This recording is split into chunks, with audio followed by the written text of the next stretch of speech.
எம்ஜிஆர் அவர்களுக்கு அப்புறம் கதாநாயகனா ஏற்றுக்கிட்ட ஒரே நடிகர்.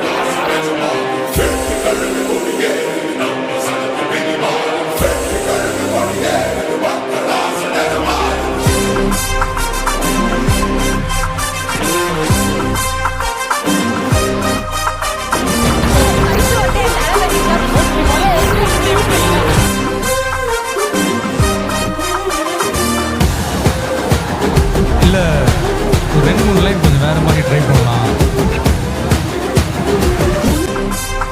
யாரு மேல யாரு கீழே அப்படின்ற பாகுபாடெல்லாம் எப்போ நம்ம பார்க்க போறதே இல்லை. நம்மளை பொறுத்த வரைக்கும் நம்ம எல்லாருமே ஒண்ணுதான், நம்ம எல்லாருமே சமம் தான். அதனால என் நெஞ்சில் செய்தி தமது கட்சிக்கு தமிழக வெற்றி கழகம் என நடிகர் விஜய் பெயர் சூட்டியிருக்கிறார்.